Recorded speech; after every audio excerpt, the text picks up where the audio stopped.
बाकी कार्रवाई 2 बजे तक के लिए स्थगित की जाती है।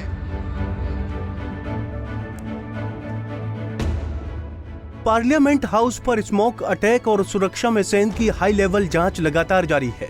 स्पेशल सेल समेत कई केंद्रीय जांच एजेंसियां जांच कर रही हैं। इस मामले में अभी तक कोई भी आधिकारिक जानकारी साझा नहीं की गई है। जांच एजेंसियों की चुप्पी शक की सुइयों को लगातार बढ़ा रही है। शक ऐसे कि जिस तरह से आरोपी सागर शर्मा और मनोरंजन डी भवन में घुसे, वो कोई सदन से अनभिज्ञ इंसान को हरगिज नहीं कर सकता। पूरी घटना एक बड़ी साजिश का हिस्सा लग रही है। ऐसा लग रहा है कि भारत की प्रतिष्ठा को तार-तार करने के पीछे सदन के ही कई माननीय सांसदों का हाथ है। इसलिए जांच एजेंसियां मामले का खुलासा करने में इतना वक्त लगा रही हैं। सभी आरोपियों के खिलाफ गैर कानूनी गतिविधियां अधिनियम के तहत आपराधिक साजिश रचने की धाराएं लगाई गई हैं। जांच एजेंसियों को शक है कि दिल्ली दंगे, टूल किट और किसान आंदोलन की तरह ये वारदात भी देश को दहलाने की एक बड़ी साजिश का हिस्सा है। वारदात पर बनी संसदीय सुरक्षा कमेटी की पहली बैठक हुई है। ये कमेटी पार्लियामेंट हाउस की सुरक्षा में गहरी पुख्ताई करने के मामले में 15 दिन के भीतर ड्राफ्ट रिपोर्ट सौंपेगी। कमेटी ने यह भी सुझाव रखा है कि पार्लियामेंट में लगे सीसीटीवी कैमरों की फुटेज जांच होनी चाहिए, ताकि अगर कोई सांसद वारदात के दरमियान बार बार अंदर बाहर आ रहा है तो उसे रडार पर लिया जा सके। इस कमेटी में सीआरपीएफ के डायरेक्टर जनरल अनीश दयाल सिंह, संसद के सुरक्षा प्रमुख, दिल्ली पुलिस सिक्योरिटी विंग के अधिकारी और इंटेलिजेंस ब्यूरो के अधिकारी शामिल हैं। ये कमेटी गृह मंत्रालय की ओर से गठित की गई है। कमेटी का एक सुझाव फुल बॉडी स्कैनर लगाने का भी है।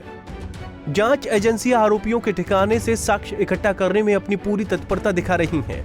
यूपी के लखनऊ में आरोपी सागर शर्मा के घर पहुंची दिल्ली पुलिस को एक डायरी हाथ लगी, जिसमें वारदात को अंजाम देने का पूरा प्लान लिखा हुआ है। इस दौरान सागर शर्मा की मां रानी शर्मा के द्वारा आग्रह करने पर पुलिस ने उनकी बात उनके बेटे से करवाई, जिसके बाद एएनआई के एक पत्रकार के कई सवालों पर सागर शर्मा की मां ने क्या कुछ कहा, सुनिए।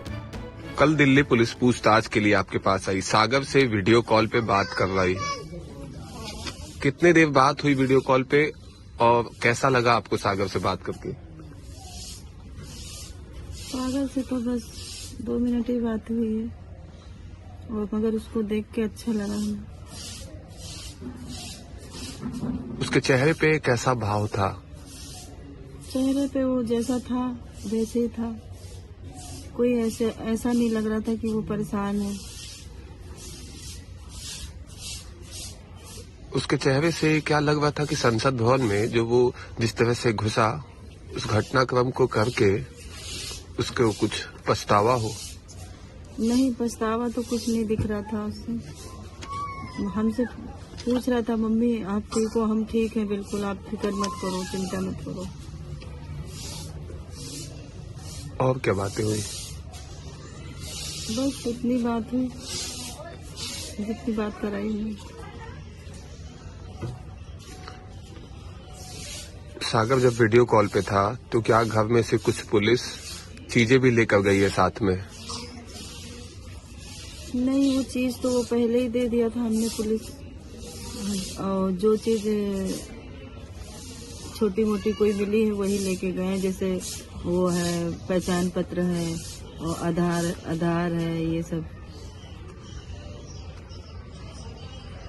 सामने आया कि सागर अपने घर में ही जूते में सामान रखने के लिए, जूते में उन चीजों को रखने के लिए जो संसद भवन में लेके गया था, वो घर में ही जूतों को बनाया था।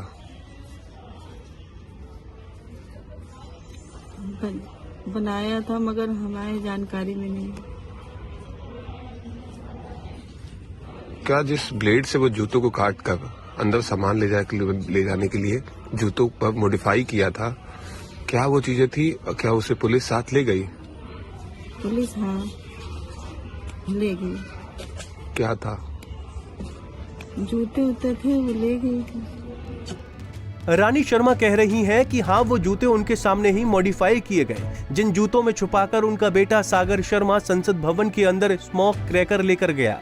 इतना ही नहीं, ऐसा खुलासा हुआ है कि सागर शर्मा ने जुलाई में पुराने संसद भवन के अंदर जाकर रेकी करने की भी कोशिश की थी, लेकिन अंदर जाने में असफल रहने पर वो बाहर का नजारा देख सुरक्षा व्यवस्था भांप कर वापस लखनऊ लौट गया था। मार्च में बजट सत्र के दौरान मनोरंजन डी ने किसी सांसद के पास के जरिए संसद के अंदर आकर दर्शक दीर्घा में बैठकर रेकी की थी। भगत सिंह फैन क्लब के नाम से एक व्हाट्सएप ग्रुप भी बनाया गया था, जहां इन सभी आरोपियों ने वारदात के प्लान को तैयार किया था।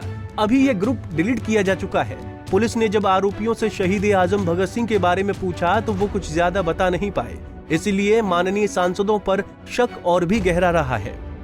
फिलहाल अभी तक इस मामले में 6 आरोपी सलाखों के पीछे हैं, जिनकी पहचान सागर शर्मा, मनोरंजन डी, नीलम आजाद, अमोल शिंदे, ललित झा और महेश कुमावत के रूप में हुई है।